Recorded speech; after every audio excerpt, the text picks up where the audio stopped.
ഞാൻ പറയല്ലോ, ആ റെയ്ഡ് നടത്തുന്ന കാര്യം ED ഗവൺമെന്റിനെയോ പോലീസിനെയോ അറിയിച്ചിട്ടില്ല. ഒന്ന്. രണ്ടാമത്തെ പ്രശ്നം, അവർ കേന്ദ്ര സേനയെ വിന്യസിപ്പിച്ചിട്ടാണ് അവർ ഈ റെയ്ഡ് നടത്തുന്നത്. മനസ്സിലായില്ലേ?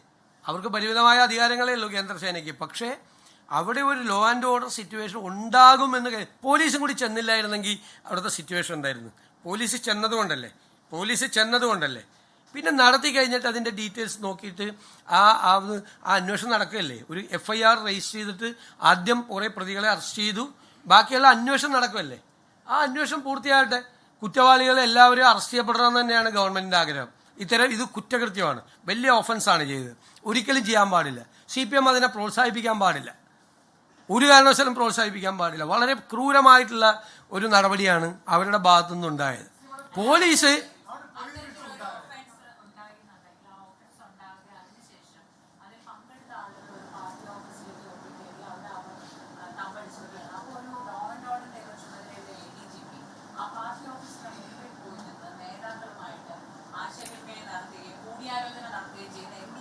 ഞാൻ പറഞ്ഞ ചില സംഘർഷങ്ങൾ ഉണ്ടാകുന്ന സമയത്ത് പോലീസ് കുറച്ചുകൂടി ബുദ്ധിപൂർവമായിട്ട് പെരുമാറണം.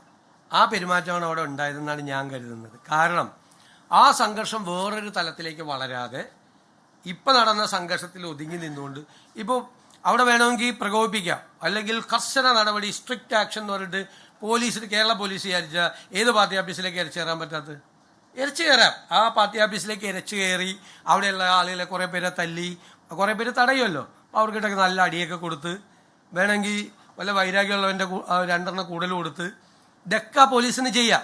എന്നിട്ട് ഇഷ്ടമുള്ളവരെ തൂക്കിയെടുത്തോണ്ട് പോരാ.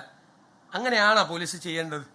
ഞാൻ കരുതുന്നത് പോലീസ് ചെയ്തത് കുറച്ചുകൂടി സംഘർഷം അയവ് വരുത്താൻ അജിറ്റേറ്റഡായി കുറേ ആളുകൾ നിൽക്കുകയാണ്. അതിൻ്റെ ഇടയിൽ ക്രിമിനൽസും ഉണ്ട് അതിൻ്റെ ഇടയിൽ നിൽക്കുമ്പോൾ വളരെ ബുദ്ധിപൂർവ്വം ചെയ്തു. ഇനി കേസ് അന്വേഷണം നടക്കുകയല്ലേ, തെറ്റ് ചെയ്ത ഒരാളും രക്ഷപ്പെടില്ല.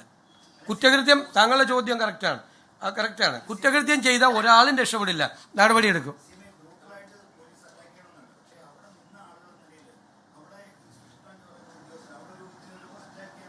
അല്ല, ഞാൻ പറഞ്ഞേ പോലീസ് അന്വേഷണം നടത്തിക്കൊണ്ടിരിക്കുകയാണ്. FIR രജിസ്റ്റർ ചെയ്ത് അന്വേഷണം ആദ്യഘട്ടത്തിലാണ് ഇത്രയും പേരെ അറസ്റ്റ് ചെയ്ത് കോടതി അവരെ റിമാൻഡ് ചെയ്യുകയും ചെയ്ത്. ആ അന്വേഷണം പൂർത്തിയാകട്ടെ. അതിലെന്തെങ്കിലും തെറ്റുണ്ടെങ്കിൽ നമുക്ക് അപ്പോൾ പരിശോധിക്കാം. പോലീസ് അന്വേഷണത്തിൽ നമ്മൾ ഇടപെടാൻ പാടില്ല. അല്ല, ഞാൻ കരുതുന്നില്ല. അതുകൊണ്ടാണ് ഞാൻ അഭിനന്ദിക്കുകയല്ലേ ചെയ്തത്.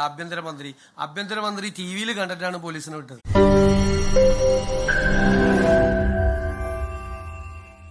ലോകത്തെവിടെയായാലും ഏത് സമയത്തും 24 വാർത്തകളും ഓഗ്മെന്റഡ് റിയാലിറ്റി പാക്കേജുകളും എക്സ്പ്ലെയിനറുകളും വിശദമായി കാണാൻ ഞങ്ങളുടെ YouTube ചാനൽ നിങ്ങൾക്ക് സബ്സ്ക്രൈബ് ചെയ്യാം.